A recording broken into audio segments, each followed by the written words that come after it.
them se duhet ndërgjegjësim nga prindrit. Unë kur hyra në rrjetet në platformat siç është Reddit, ku ka grupe të rinj të gjitha, po kryesisht për grupet e të rinjve, pas vendimit që bëri Australia dhe Franca, kishte komente që ne do gjejmë rrugë të tjera, ne do bëjmë falsifikime të tjera me radhë, por unë them që duhet një ndërgjegjësim i përgjithshëm, sidomos tek prindrit, sepse ata janë që dorëzohen ose ata që shkojnë konform ligjit apo asaj që duhet. Në momentin që për shembull një fëmijë e di që edhe mund të shpëtojë nga ky lloj ligji, që mund të përdorë për shembull kartën e prindit, ka raste që dhe prindi ja jep,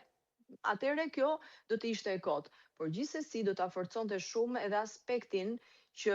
dëmtimi është shumë i madh dhe ne kemi edhe një kuadër ligjor të cilën duhet ta respektojmë. Dhe përveç këtyre vendeve, ka dhe vende të tjera, është Polonia, është India, Egjipti, Danimarka që po mendojnë të bëjnë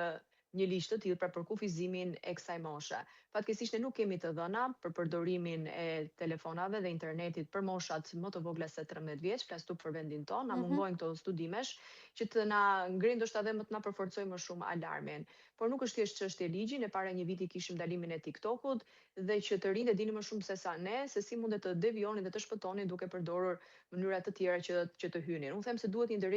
ndërgjegjje kolektive, sidomos tek prindrit, por patjetër kjo edhe duke bërë këtë komunitet më të përafërt, duke i shfrytëzuar dhe këto komunikimit që kemi në takimet me prindër në shkolla, edhe si grupe ku ne mundet të vendosim bashkarisht diçka. Janë gati Mars, janë gati për, ose teksa flitem për problematika të tilla, janë gati prindrit që të ndërmarrin ndoshta një hap të tillë për ndalimin e rrjeteve sociale tek fëmijët, për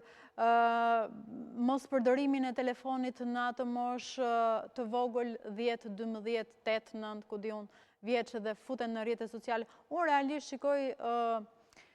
fëmijë të cilët janë 11, 12 vjeç me Instagram. Realisht nuk e kuptoj se për çfarë i duhet një 11 vjeçari apo 12 vjeçari, 13 vjeçari, merren sa të duash moshën deri në 15 apo 16 vjeç rrjeti social i Instagramit. Okej, po e nisim nga fakti që prindrit sigurisht ka shumëllojshmëri, intelekte, shtresash për sa përket prindërve dhe mendësi. Një pjesë ndoshta presin të bëhet institucionale që ata të veprojnë, është si një zinxhir vargu që fëmijët presin nga prindit presin nga mësuesit ose institucione të tjera, por nuk është çështje për të pritur, është çështje për të vepruar dhe secili në familje di shumë mirë se si duhet i vendosë rregullat. Por, ashtu siç e përmenda, duke parë rreth e qark se çfarë ndodh, pra dhe fëmia duke qenë se sjell ankesat e shoqërisë ose sjell atë që shikon në shoqëri e sjell në shtëpi, prindi